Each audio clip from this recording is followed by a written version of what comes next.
নাহমাদুহু ওয়া নুসাল্লি আলা রাসূলিহিল কারীম আম্মা বাদ। সম্মানিত দর্শকবৃন্দু, আসসালামু আলাইকুম রহমতুল্লাহ বারাকাতুহু। আপনারা দেখতেছেন এই যে একটু ধানের ক্ষেত। তো আল্লাহ পাকের বিশাল ক্ষমতা। আল্লাহ পাক, আল্লাহু খায়রুর রাজিকিন, আল্লাহ হচ্ছে উত্তম রিজিক দাতা। দেখেন এই ধানটা খুব ছোট্ট একটা বেচন, চিকন সূচের মতো গেড়েছিলাম। এখন এই প্রত্যেকটা গাছ কেমন হয়েছে এতে দেখতেই পারতেছেন। এই প্রত্যেকটা ধানের পেটে দানা প্রায় এসে গেছে, বালি কামড় হয়ে গেছে।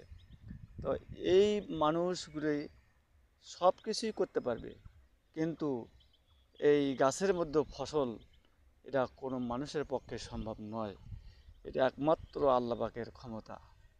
মানুষ যে কোনো জিনিস দেখলে করতে পারে, কিন্তু কোনো ফসলের গাছের মধ্যে ফসল ঢুকাবে এ ক্ষমতা কোনো মানুষ বা পৃথিবীর কোনো জীবজন্তু জানোয়ারের নেই। একমাত্র স্বয়ং আল্লাহ পাকের ক্ষমতা।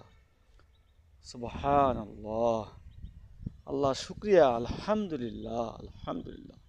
সে আল্লাহর প্রশংসা, আলহামদুলিল্লাহ আলহামদুলিল্লাহ। কত সুন্দর গাছ! এই যে দেখতে পাচ্ছেন, এই যে পাখিটি বসে আছে, দেখো, দেখেন, এই যে পাখিটা বসে আছে, পাখি সে আহার করবি, পোকা ধরে খাবে, কিন্তু এটাও আল্লাহরই ব্যবস্থা। তার খাদ্য সে সংগ্রহ করতেছে, আল্লাহ তার আহার দেবেন।